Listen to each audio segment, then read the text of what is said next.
Hello, everybody. Welcome back to another episode of mental health. To Mindcology. So today we have Ruby joining in. So Ruby is a life speed trainer. It would be amazing if you can introduce yourself to the audience. That would be amazing. I'm Ruby Kapoor, and I'm based in Mohali, which is in Punjab.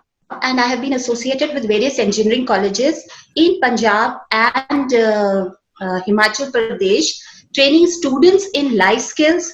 Uh-huh. Not just students, but faculty members also. I impart training on life skills because that is very, very important in order to cope with the issues that crop up every day on a daily basis. So life skills are very important. So I train people in life skills.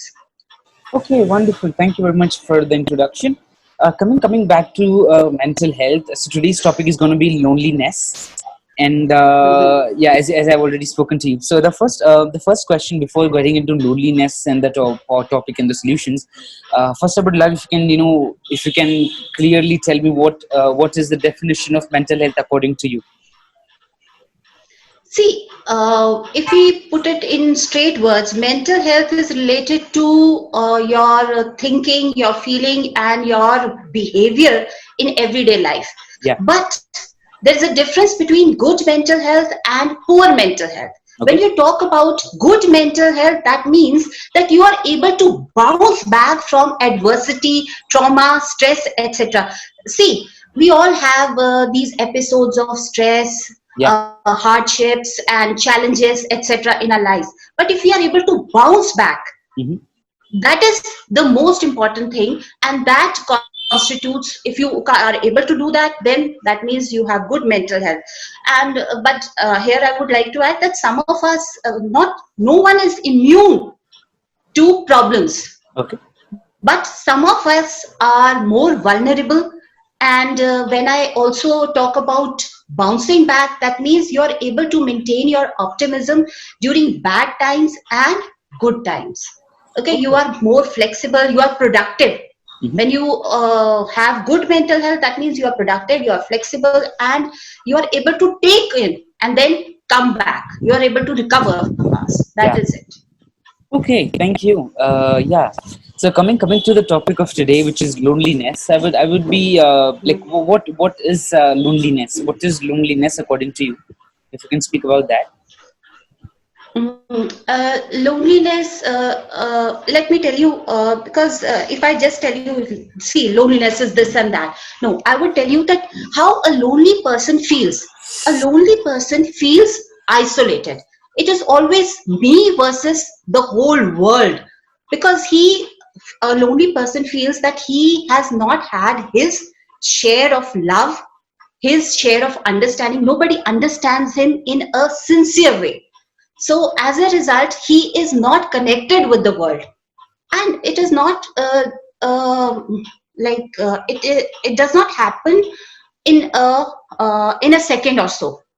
Over a period of time, you start feeling that, because there may be instances when you cried and there was nobody to help you out, and then you start perceiving the world as somebody against you. There is a lot of difference between you and the world, and then you starting getting disconnected with the world. There is no connection between you and the world. That's it.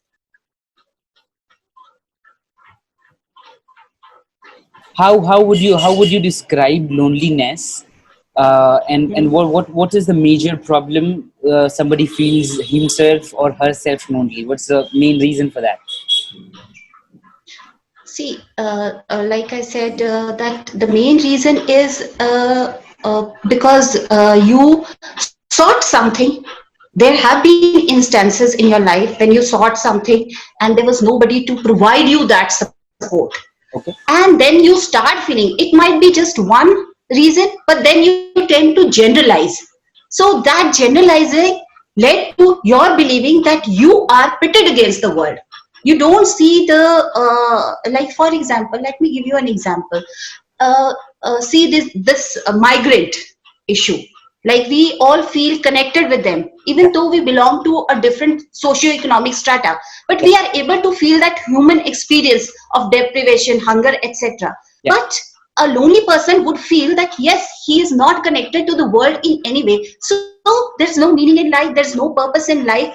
And so why should I continue? That's how a lonely person would feel. Why should I continue? So I should end with this. And then you have Facebook encounters, you go get onto social media, and you keep on waiting, and then because you start expecting, and then you are not getting what you are expecting, you Yeah. are not getting that, and then you start feeling more lonely because you Yeah. are not trying to get connected with the people of your mental setup. So that leads to more loneliness and an incident of loneliness, and then there is more loneliness, Okay, wonderful. so Uh, accumulates. yeah, yeah, true, true. That's true. And what are the possible solutions according to psychology, according to mental health experts? What are the possible solutions for this problem of loneliness? What can be done? Lakshit, I would say that for a beginner, you just get into, there are 3 hours. Let's name it this way. There are 3 hours. First of all, try to recognize whether is it loneliness that you're feeling, or is it just plain boredom? Okay. Since lockdown, we've been locked inside. So Yeah. it might be that we are not able to get into our usual roles and the busyness of everyday living. So we might think we are lonely, but that's not loneliness. It is important to differentiate between boredom and loneliness. Yeah. And then this boredom can morph into depression later on. So once you recognize, yes, I'm feeling lonely, I'm different from the world, there is nobody for me. When you start getting those feelings, that is loneliness. So Okay. first of all, recognize, and then we start responding. The second R is then restrain yourself. Restrain in the sense, then you start getting the thoughts. So we should not let our thoughts wander in the wrong direction. Okay. And the thing is, we should try to put space between ourselves and the thoughts, because then we will be able to understand what is the situation like, right? So Yeah. the first thing was that you have to recognize whether it is loneliness, whether it is boredom, or whether you are getting into depression. Second thing is that you have to restrain your thoughts. You Yeah. don't have to go into the it's a wrong territory, Yeah. right? And put space between yourself and the thoughts. And the third thing is, it is a small exercise that you should do, because we have not left the physical sensations, because it's loneliness is not only in the mind. We have to get into the physical sensation. So how do you do that? There's a small exercise which I make people do. So this is that you just inhale, breath, and take in all your loneliness to the center of your chest. Okay, feel the physical sensations associated with it. Okay, once you start feeling, it's going to be very painful, it's going to be very intense, and then slowly after 5 seconds you exhale. Okay, and then it's not that your loneliness is going to run away, it's going to evaporate somewhere. No, but you are going to be alone, but you are going to be at peace with yourself. You have to do this many times during the day when you feel like, yes, I should.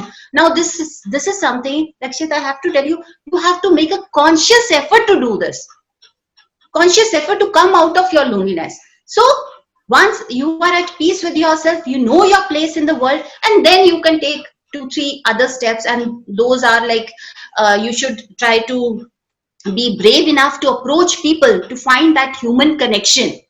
Yes, that you are connected with the world at large, and there is a purpose, and there is somebody to witness your ongoing story. This is very important. Even if you don't have anybody around you to witness your ongoing story, you have somebody called the super powered somebody. I mean, some people mention him or address him as God. There's somebody who's looking at you, who's taking care of you. Yes, you have to get into that.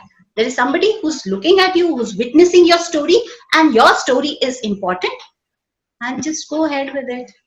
So I tried to put it in very simple words. Yeah, yeah, you did. That's it. Yeah, so how what perspective from life skill training? As you said, you're a life skill trainer. So what as per what perspective you like? How do you define mental health as per? If you're training someone, how would you tell them to be take mental health as serious as physical health? Take mental health as As serious as physical health. How would you motivate them to do that? see, until and unless you are motivated, and that is something to do with your mind, you Yeah, can't get into the physical thing. yeah, So, because in depression, what happens? We lose interest in the everyday activities. So, yes, even if you, it is said that you should, fake. Sometimes it is better to fake. Once you start, if you are in a bad mood, start smiling. okay, I've made my students do that, and students means I've made people who are senior to me, and I've made them smile, yeah, even if it is for no reason. What happens is there is a release of hormones. You start fake it till you make it, and you start feeling good about the whole day. Enjoy. You are given this world. Start enjoying whatever is given to you. okay, There should be a sense of gratitude. yeah, Thank you. And at the end of the day, like, it is now, this is something that everybody should do it. I mean, people who are, especially people who are going through mental health issues, maintain a journal okay, and thank just thank for the three things that were good to you. I okay, mean, today you want to thank God, you want to be full of gratitude for something that was not there for anybody but was there for you. yeah, Maybe it could be your, food on your plate, yeah, or a glass of water, yeah, cool drinking water, clear drinking water. I mean, the small things, they matter a lot in the long run. okay, No, we have to get into habit. So we have, once you start getting it. So I make my students do all this. So for 21 days, if I am taking a session for let's say a week or 21 days, so I make them do, and the next day there's an assignment given, and they have to come up with with the assignment done the next day and show it to me. This okay. is how you have to get into a habit like that. Okay, wonderful. So yeah, the last question of the session: what would be an important message to anyone regards to mental health or regards to anything you wish to give? uh, the important lesson would be that you, under all circumstances, whether they are good, whether they are bad, just remember, there's a story. I won't go into the story, but the lesson from the story is, it soon will pass. No, it shall soon pass. Yes, it shall soon pass. I mean, nothing is there for permanent. Okay, everything is going to change. So even in your bad times, good times, try to be flexible, try to be open, don't be rigid, and just wait for the better times to come. So maintain your optimism during all times. So this is difficult, but then once you get into the practice, then you start getting the hang of it, and then you hold on to something, and there's somebody to look after you. That's it. Yeah, wonderful. Thank you very much for giving so much of Hi. insight regards to this. Thank you very much for telling us about loneliness and helping out with the solutions. Thank you very much for that. Thank you very much. Thank you so much. Thank you, Lakshit, for connecting with me. Yeah. Okay, you've taken very good. Good. Keep it up. I really like this attitude when people take lead and they want to do something for the community. Good.